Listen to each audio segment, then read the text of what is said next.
সাতগাছিয়া বিধানসভার মানুষের দীর্ঘদিনের দাবি অবশেষে পূরণ হতে চলেছে।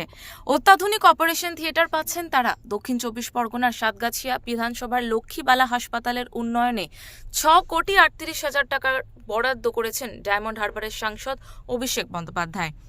বজবজ ২ নম্বর ব্লকের সহসভাপতি সুব্রত বন্দ্যোপাধ্যায়ের দাবি, এই অপারেশন থিয়েটার চালু হলে মায়েরা অনেকটাই উপকৃত হবেন। চিকিৎসার জন্য আর কলকাতায় যেতে হবে না তাদের। হাসপাতালে বর্তমানে বেডের সংখ্যা ৫০।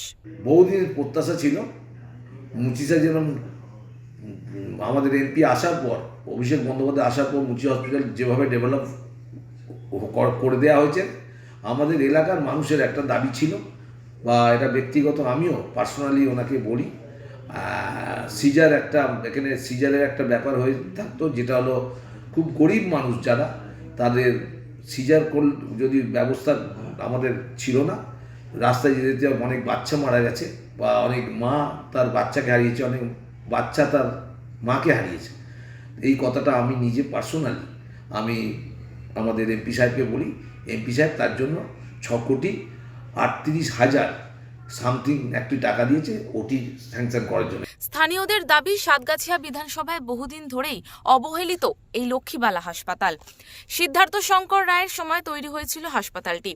অভিযোগ, তারপর থেকে শুধু বিল্ডিংটিই ছিল, কোনো রকম পরিষেবা ছিল না। তৃণমূল সরকার আসার পরে স্বাস্থ্য পরিষেবা চালু হয়েছে, তবে ছিল না অপারেশন থিয়েটার, যার জন্য প্রসূতি বিভাগ বন্ধ ছিল। তাই চিকিৎসার জন্য একান্ত বাধ্য হয়ে এলাকার অন্তঃসত্ত্বা মহিলারা কলকাতায় যেতে বাধ্য হতেন। অবশেষে সাংসদ অভিষেক বন্দ্যোপাধ্যায় অপারেশন থিয়েটারের জন্য ৬,৩৮,০০০ টাকা বরাদ্দ করেছেন। বজবজ ২ নম্বর ব্লক সূত্রের খবর, কয়েকদিনের মধ্যেই পিডব্লিউডির হাত দিয়ে সেই কাজ সম্পন্ন হবে। বজবজ থেকে শেখ ইরশাদ, ওঙ্কার বাংলা।